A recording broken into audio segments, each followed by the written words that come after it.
вы заявили вчера, да, в администрацию уведомления, насколько я понимаю. Игорь, Но вы не могли подать его, вы прекрасно знаете, что у нас не было такой возможности. Официально это удостоверение вам выдадим. Хорошо? Если вы не возражаете. Нет, я возражаю, потому что мы ничего не нарушаем. Получить мы можем. Давайте мы получим, без никаких проблем. Это всего лишь удостоверение. Ну, замечательно, получаем. Надеюсь, вы за копию распишете? Да, конечно.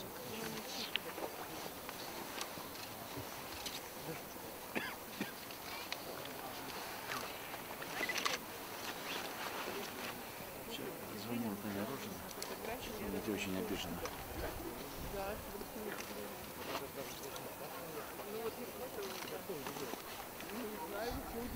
Да.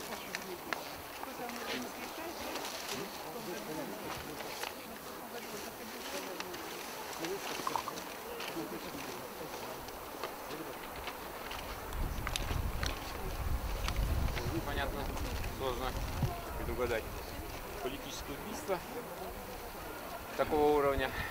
Вот. Но мы, тем не менее, известили УМВД о том, что намерены провести такой митинг, и сослались на правовые позиции Европейского суда по правам человека, согласно которому граждане имеют право проводить митинг без уведомления, если обстоятельства. Но при этом я, конечно, могу всех предупредить, что, конечно, те, кто будет стоять с транспарантами или позволить себе выступить, конечно, на этом мероприятии, могут быть привлечены к административной ответственности, как участники мероприятия. Но, тем не менее, я думаю, что каждый в данном случае должен решить за себя, хочет он что-то высказать и с чем-то стоять или не хочет. Прочитать стихотворение, которое Андрей Орлов, ну, большинство его знает, да, как Орлуш. За правду 4 пули наградой. Всего лишь день не дожил до весны. Красивое место выбрали гады, с видом на Кремль, в сердце страны. Над Спасской башней черные птицы, злорадно лыбится их господин. Борис, небесная единица, похоже, недолго ты будешь один.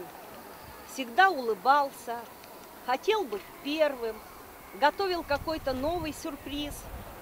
И сдали, похоже, ублюдков нервы. Они боялись тебя, Борис.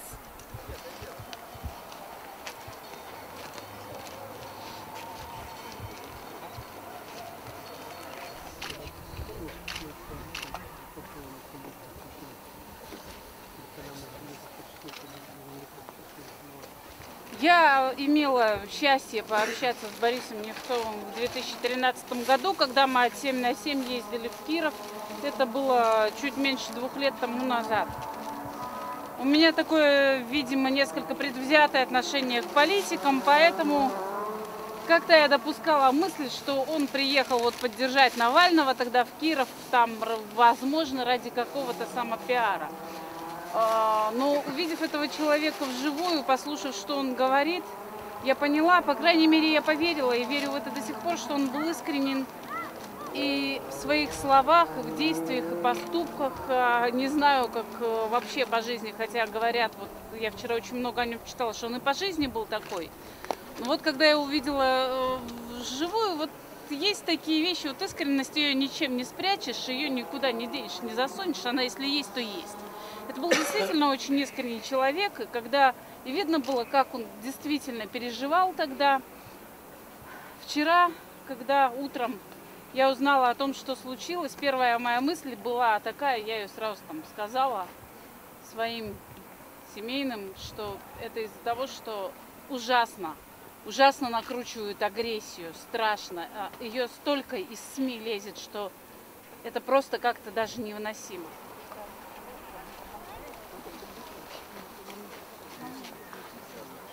Сенцов, Вероника Шевченко, даже находящийся здесь Олег Азаров, я, Саша Громов, Леня Зильберг. Это было в 99 году, прошло уже 15-16 лет с этого времени. И, понимаете, с тех пор ведь судьба как-то разнесла нас всех. Кошин стал губернатором Ненецкого национального округа. Вероника возглавляет партию Прохорова. Олег работает в администрации. Я просто независимый журналист. Саша Громов живет в Украине. Мы с Борисом через 2 года с Немцовым разошлись очень круто. В общем, в результате конфликта. Но у меня обид нет, и это все давно перегорело, и дело не в этом. Поэтому хочется сказать старые слова, которые говорил когда-то Булат Акуджава. Он обращался с шестидесятниками и своей знаменитой песней, которая была когда-то нашим гимном Судейского камерного театра. Возьмемся за руки, друзья, чтобы не пропасть поодиночке. Знаете, нам очень трудно браться за руки, мы как-то не привыкли, мы все привыкли быть поодиночке. Но, по-моему, наступило время, когда другого выхода нет. Поэтому надо следовать этому лозунгу, браться за руки, друзья. Поодиночке пропадаем точно. Вот так поодиночке убивают, убирают, оттирают, все что угодно делают. Это все. Вечная память. Не только, кстати, Борису Немцову. Помните, что список демократов первой волны очень длинный. Тут и Галина Старовойтова, и Сергей Ушенков, и знаменитый журналист Анна Политковская. У каждого свои убийцы, свои причины, свои организаторы. Но тенденция-то видна, намечается.